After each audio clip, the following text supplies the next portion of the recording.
Bueno,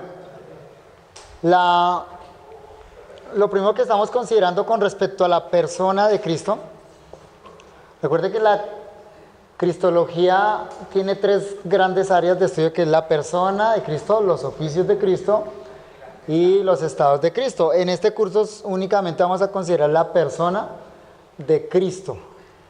Con respecto a la persona, entonces, estamos considerando en este punto que Él es Dios y posteriormente vamos a considerar que Él es hombre. Nos encontramos entonces en este punto. Y dijimos que hay 4 vías de comprobación bíblica para poder afirmar que Jesús es Dios. La primera de ellas es que en la Biblia a Cristo se le asignan los atributos divinos. Eso fue lo que entonces estuvimos viendo hasta la hora anterior. Consideramos ahí 5 atributos divinos en el texto de Juan capítulo 1, versículos 1 al 4. 5 atributos divinos que son eternidad, sabiduría, omnipotencia, soberanía y aceidad. Podríamos mirar más atributos divinos y podríamos considerar muchos más textos. No son los únicos atributos divinos que a Cristo se le asignan en las Sagradas Escrituras. Si usted investiga más en la Biblia, va a encontrar otros atributos divinos, ¿sí? Solo que nuestro propósito era verlos a partir del texto de Juan capítulo 1, versículos 1 al 4. Y creo que es suficiente evidencia con esos 5. ¿Sí? Entonces, ¿qué conclusión sacamos ahí? Si la Biblia dice que Jesús es eterno, si la Biblia dice que Jesús tiene la sabiduría divina y Él la sabiduría divina, si la Biblia dice que Él es omnipotente, que Él es soberano y que Él tiene vida en sí mismo, eso simplemente significa que en el lenguaje bíblico y en la mente bíblica Jesús es Dios. Pero hay una segunda vía de comprobación, es que en la Biblia a Cristo se le dan los nombres divinos o los nombres de Dios. Esto es lo que vamos a empezar a considerar en este momento. Entonces pasamos a esta segunda parte de la divinidad de nuestro Salvador o de Cristo como Dios. ¿Por qué sabemos que Cristo es Dios? Primero, porque en la Escritura se le dan a Cristo los atributos divinos. Pero en segundo lugar, porque en la Escritura se le dan a Cristo los títulos divinos. Y vamos a considerar en este curso 3 títulos divinos que se le dan a Cristo. El primero de ellos es el título Dios o Theos en griego o Elohim en hebreo. El segundo es el título divino Kyrios, Señor, o Curios, Señor. Y finalmente vamos a considerar el título divino Yo Soy, el ego y mí, yo soy, que recuerda el nombre sagrado de Dios en el Antiguo Testamento. Entonces, comencemos con el título divino Theos. Theos. Vamos a considerar entonces, en primer lugar, este título divino. La palabra griega Theos. Esa palabra griega habitualmente aparece traducida en nuestras Biblias como Dios. Como Dios. Y lo primero que debemos considerar con respecto a esta palabra griega, en su uso en la Biblia, es que tiene varios usos generales, no teológicos. Es decir, en algunos casos, no muchos, en algunos casos, esa palabra Theos no se refiere a Dios, al Dios de la Biblia, al Dios único y verdadero.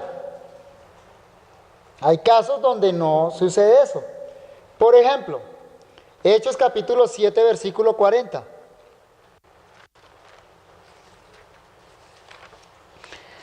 Esto es lo que le podríamos denominar usos ordinarios o usos comunes de la palabra teos en el Nuevo Testamento. Hechos 7:40 dice: cuando dijeron a Aarón, haznos dioses que vayan delante de nosotros, porque a este Moisés que nos sacó de la tierra de Egipto no sabemos qué le haya acontecido. Noten la palabra dioses en plural, es teos en plural allá. Ahí en ese caso se refiere al ídolo que hicieron los israelitas. Entonces este es un caso donde la palabra teos tiene un uso ordinario, aquí refiriéndose a lo que los hombres le llaman Dios, un ídolo, un ídolo.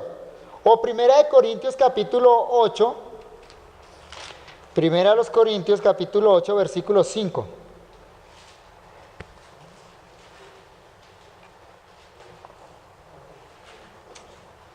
Dice: pues aunque haya algunos que se llamen dioses, sea en el cielo o en la tierra, como hay muchos dioses y muchos señores, para nosotros, sin embargo, hay un solo Dios.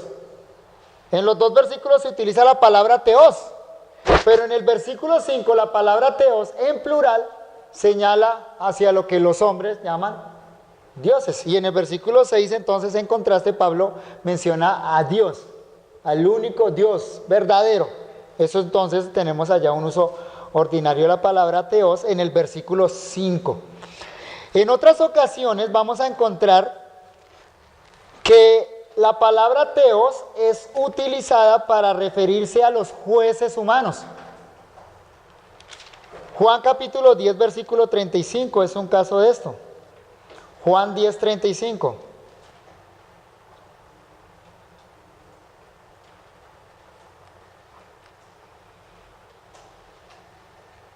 Juan 10, 35 dice: si llamó dioses, note la palabra en plural, a aquellos a quienes vino la palabra de Dios en singular, y la escritura no puede ser quebrantada, hasta ahí la cita. Nota que el primer uso de la palabra teos ahí en plural no se refiere a Dios, al Dios verdadero, porque luego lo menciona. ¿A quién se refiere? En el contexto, si usted lo mira más amplio, se está refiriendo simplemente a aquellos que recibieron de parte de Dios la autoridad para juzgar al pueblo. Entonces se le llama en algunas ocasiones dioses. Esto está arraigado en un texto del Antiguo Testamento, en Éxodo capítulo 22, 28, donde a los dioses se les llama, a los jueces se les llama Dios. Ahorita vamos a considerarlo más adelante. Pero la mayoría de las veces cuando la palabra teos aparece en el Nuevo Testamento se refiere al Dios de los hebreos, al Dios del Antiguo Testamento, al único Dios vivo y verdadero. Ese es el uso común, o mejor, el uso que mayormente aparece en el Nuevo Testamento. Por ejemplo, Hechos capítulo 3, versículo 13. El Dios de Abraham, de Isaac y de Jacob, el Dios de nuestros padres ha glorificado a su Hijo Jesús, a quien vosotros entregasteis y negasteis delante de Pilato, cuando éste había resuelto ponerle en libertad. ¿A quién se refiere la palabra Dios ahí? Ahí está claro, evidente, ¿no? ¿A quién? Al Dios verdadero, al Dios del Antiguo Testamento, porque tiene estas características. Es el Dios de Abraham, de Isaac y Jacob. Es el Dios de nuestros padres, es el Dios que glorificó a su Hijo Jesucristo. La mayoría de las veces que el término aparece en el Nuevo Testamento, entonces tiene ese significado. Es una referencia particular al Dios vivo y verdadero. Bueno, podríamos mirar otros textos, pero la mayoría de las veces aparece esto. Ahora, lo que sucede en el Nuevo Testamento con esos usos ordinarios y ese uso específico teológico simplemente refleja algo que sucede en el Antiguo Testamento con la palabra hebrea Elohim. Esto es Elohim. ¿Por qué razón? Por lo que les mencioné anteriormente. El Nuevo Testamento aunque esté escrito en griego, refleja el pensamiento de gente hebrea. Ese pensamiento está inmerso o está arraigado en el Antiguo Testamento. Entonces, la palabra teos traduce en la versión griega del Antiguo Testamento, la Septuaginta, traduce la mayoría de las veces la palabra hebrea Elohim. Cuando nosotros miramos esa palabra hebrea en el Antiguo Testamento, vamos a encontrar que también tiene usos generales, usos ordinarios o usos comunes, y tiene un uso específico. Y el campo de significados en el Antiguo Testamento es más amplio, en el caso de Elohim. Primero, vamos a encontrar casos donde la palabra Elohim en el Antiguo Testamento se refiere a los dioses o los ídolos de las naciones. Primera de Reyes, capítulo 11, versículo 5. Es un caso de esos. Primera de Reyes 11, 5. Aquí estamos en el Antiguo Testamento, entonces esto ya en el idioma original es el hebreo. Dice Primera de Reyes 11:5, porque Salomón siguió a Astoret, diosa de los sidonios, y a Milcón, ídolo abominable de los amonitas. ¿Notaron la palabra diosa? Es la palabra Elohim allá. ¿Y se refiere a quién? A Astoret, a un ídolo de una nación pagana. Y luego se menciona a Milcón. Encontramos casos de estos en el Antiguo Testamento, donde la palabra Elohim se refiere a ídolos o a dioses de los paganos. Un segundo caso es cuando se refiere a los jueces humanos. Éxodo capítulo 22, versículo 28. Éxodo 22, 28. Jueces humanos. Y de aquí es que proviene la referencia de Juan capítulo 10, versículo 35. Nos va a ayudar a entender un poquito mejor Juan. Éxodo capítulo 22, versículo 28. No injuriarás a los jueces, ni maldecirás al príncipe de tu pueblo. En algunas Biblias aparece una nota de pie de página. No sé si alguien tiene aquí una Biblia con notas de pie de página, y abajito tiene una referencia indicando la palabra original en el hebreo. O algunas Biblias no lo tradujeron la palabra jueces, sino que tradujeron la palabra Dios. ¿Sí? No sé si alguien tiene una Biblia acá que tenga una nota. Yo algunas vi una así. El caso es el siguiente. Si usted mira el texto en el hebreo, en el idioma hebreo, lo que literalmente el texto dice es: no injuriarás a Elohim. Eso es lo que literalmente dice el texto. Pero nuestros traductores, teniendo en cuenta el contexto del texto, no lo tradujeron Dios. Porque el texto no se está refiriendo a Dios, sino a los gobernantes del pueblo. ¿Cómo lo sabemos? Por la segunda parte del versículo. Note la segunda parte del versículo. Ni maldecirás al príncipe de tu pueblo. ¿Se nota que está refiriéndose a gobernantes? ¿Sí? Y entonces en Juan capítulo 10, versículo 35, Jesús cita este pasaje y lo aplica a los jueces. Entonces la palabra juez aquí la palabra Elohim en este caso significa juez. Los israelitas concebían a los jueces como representantes de Dios y por eso les llaman Elohim. Ese es el punto acá. En tercer lugar tenemos un caso bien complicado, bien interesante, que es 1 Samuel capítulo 28, versículo 13, donde aparece la palabra Elohim. Y hay tantas traducciones como versiones. 1 Samuel capítulo 28, versículo 13, para los que les gustan las curiosidades bíblicas. Aquí hay una bien interesante. ¿Por qué me has engañado? ¿Recuerdan quién le habla a quién acá? La divina de Endor le está hablando a Saúl. Saúl se disfrazó, no le dijo, pues quiero consultar a Samuel. Y mire lo que dice acá: ¿por qué me has engañado? Pues tú eres Saúl. Y el rey le dijo: no temas, ¿qué has visto? Y la mujer respondió a Saúl: he visto dioses que suben de la tierra. La palabra dioses ahí es Elohim. Algunas traducciones traducen Elohim ahí, he visto un fantasma o he visto el espíritu de un muerto. Otras traducciones, algunas lo colocan veo un Dios que sube de la tierra. Reina Valera coloca veo dioses que suben de la tierra. Y también la posibilidad de traducirlo veo un juez que sube de la tierra, porque Elohim también significa juez. Y recuerden que Samuel era un juez. Entonces, un caso interesante de esa palabra. No se refiere a Dios, se refiere a otra cosa. Salmo capítulo 8, versículo 5. Salmo capítulo 8, versículo 5.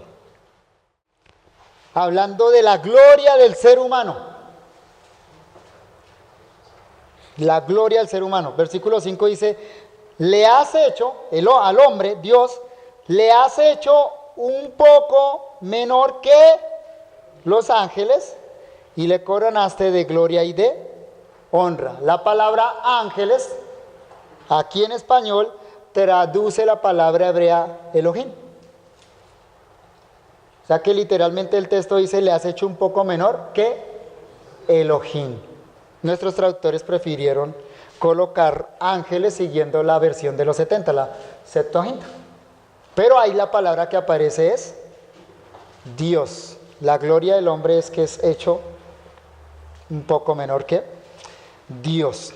Pero la mayoría de las veces donde aparece la palabra Elohim, esa palabra en el Antiguo Testamento se refiere a Dios, al Dios vivo y verdadero.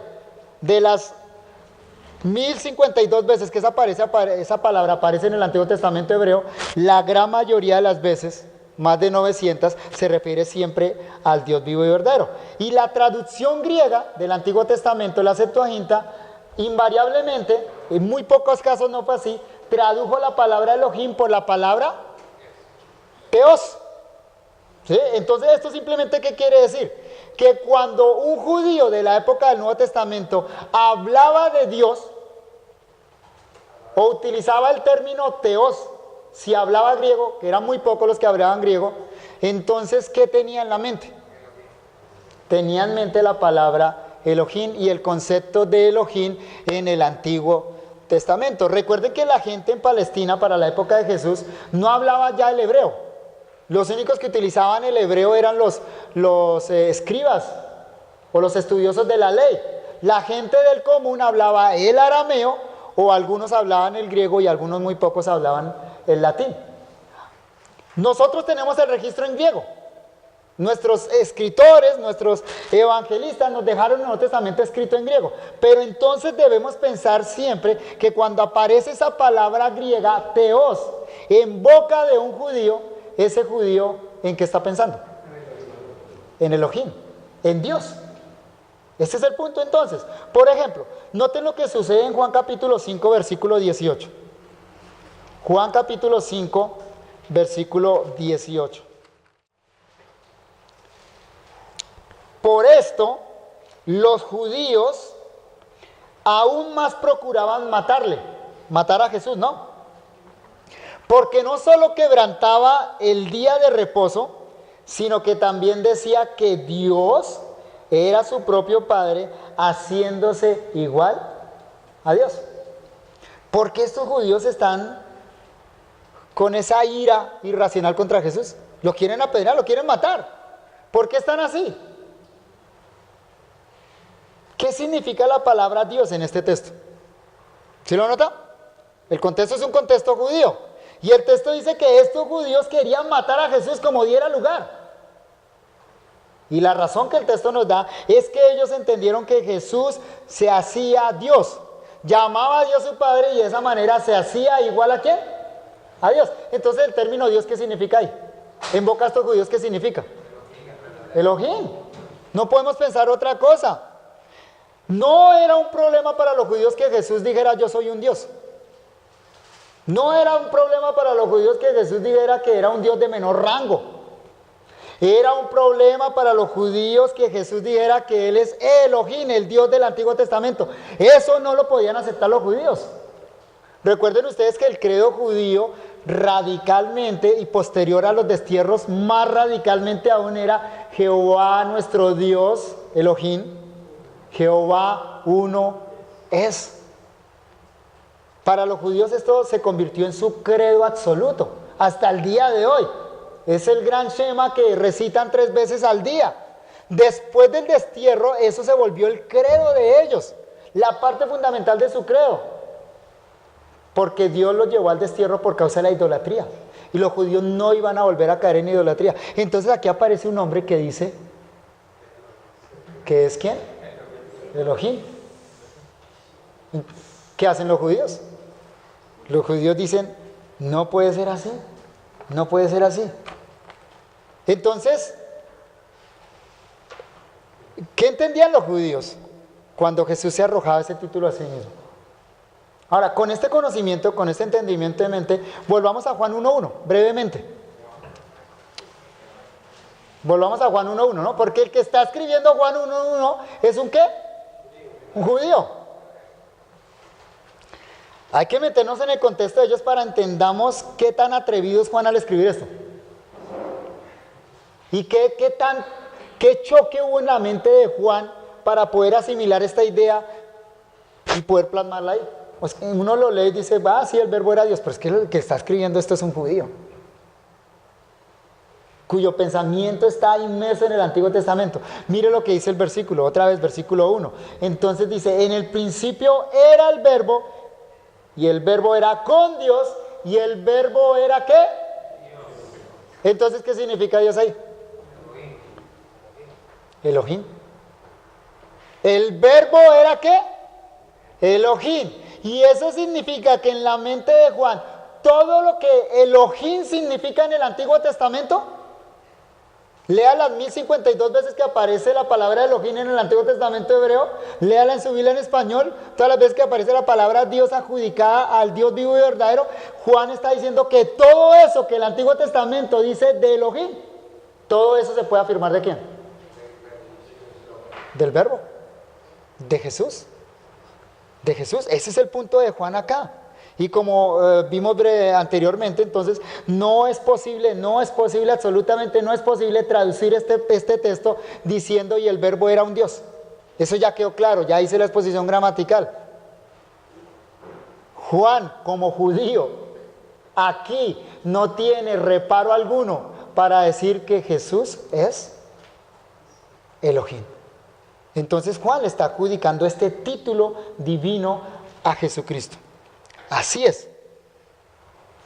Pero consideremos, para terminar, un texto donde el título o el nombre Elohim es dado de manera directa a nuestro Salvador Jesucristo. Mateo capítulo 1, versículo 23. Mateo 1, versículo 23. Recuerden el argumento que estamos elaborando. El argumento que estamos elaborando es este.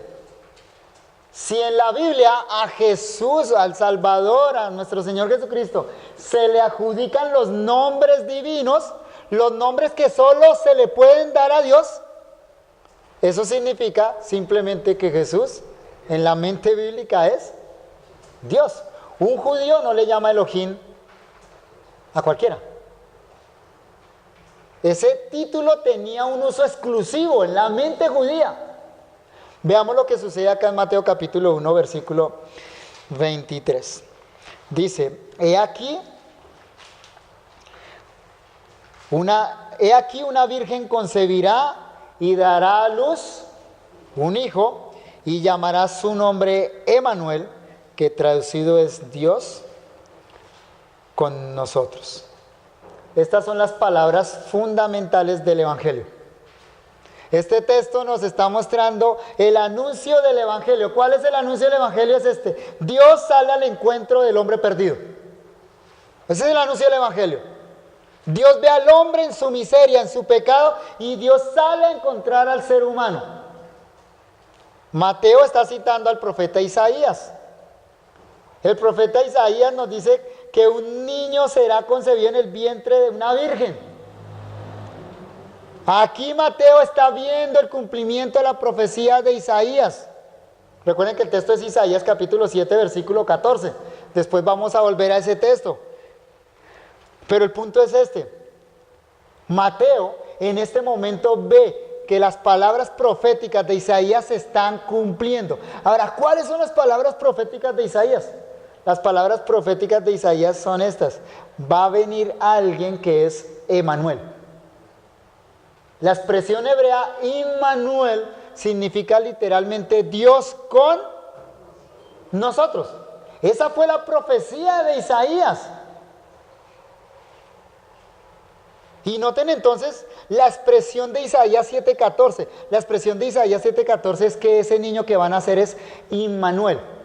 ¿Notan la última parte de la expresión Emanuel? Las últimas dos letras, Él. Él.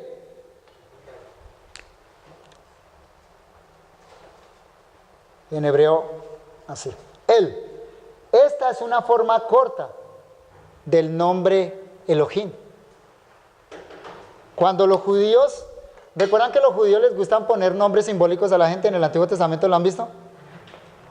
Y particularmente les gusta colocar dentro del nombre algún nombre divino, pegarlo. Entonces en el hebreo existen formas cortas de estos nombres divinos para pegarlo a los nombres.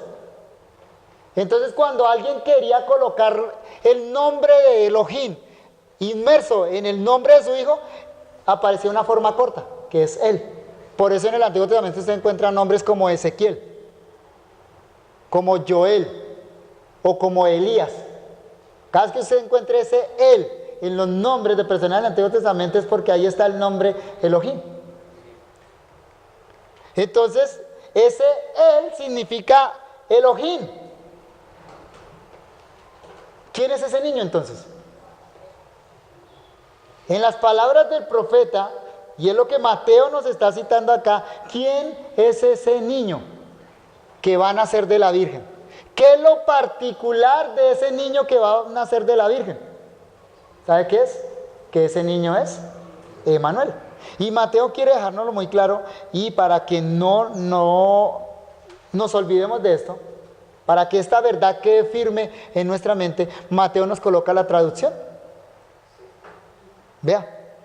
He aquí una virgen concebirá y dará a luz un hijo y llamará su nombre Emanuel. O sea, trajo la expresión hebrea directamente. La transliteró. Pero inmediatamente dice que traducido es Dios con nosotros. El anuncio de Isaías era este: un día Dios va a venir al encuentro de su pueblo para salvarlo. Ese fue el anuncio de Isaías.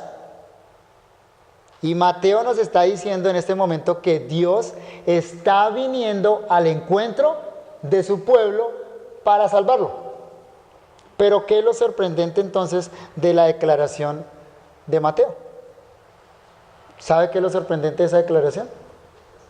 ¿Quién es ese Dios que vino al encuentro de los hombres? Es decir, ¿quién es ese Dios quién es ese Dios con nosotros? Es el niño que acaba de nacer. Porque el texto dice, mire el versículo 22, todo esto aconteció para que se cumpliese lo dicho por el Señor por medio del profeta cuando dijo. Todo esto se cumplió. ¿Qué se cumplió?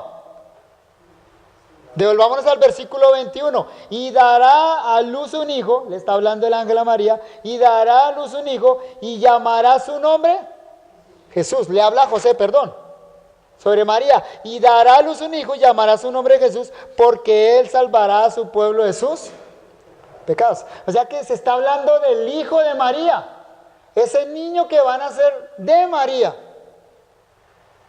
Y entonces en el versículo 23, Mateo, citando a Isaías, dice que esto sucede para que se cumpla el anuncio profético.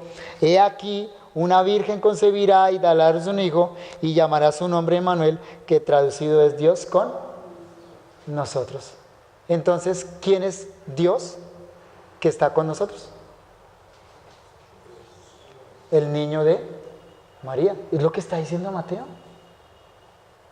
O sea, Mateo no está diciendo que Dios envió a este niño para encontrarse con nosotros. Mateo lo que está diciendo es que ese niño es Dios con nosotros.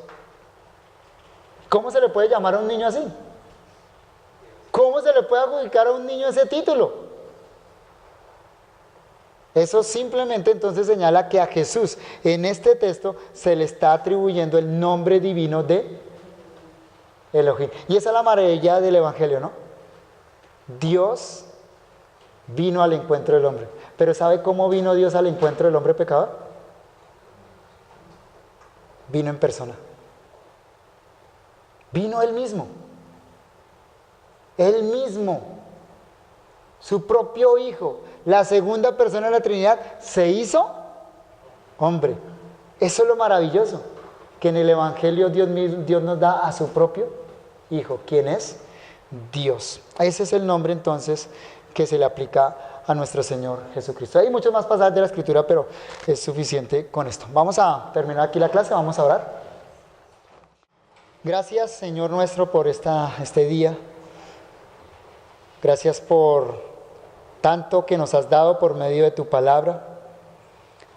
Gracias, Señor, por nuestro Salvador Jesucristo, quien es Dios, completamente Dios, con todos los atributos de Dios. Pero vemos también por las Sagradas Escrituras que Él tiene los nombres de Dios porque es Dios. Ayúdanos, Señor, a pesar suficientemente la maravilla, Señor, del Evangelio. Porque el Evangelio nos dice que Dios mismo vino al encuentro del hombre. Y lo hiciste, Señor, a través de tu Hijo. Él es Dios en medio de los hombres. Qué maravilla, Señor. Te adoramos y te exaltamos por tu infinita sabiduría, Señor, y por tan grande condescendencia para con nosotros los pecadores, al enviar a tu propio Hijo. Te adoramos y te exaltamos en su nombre. Amén.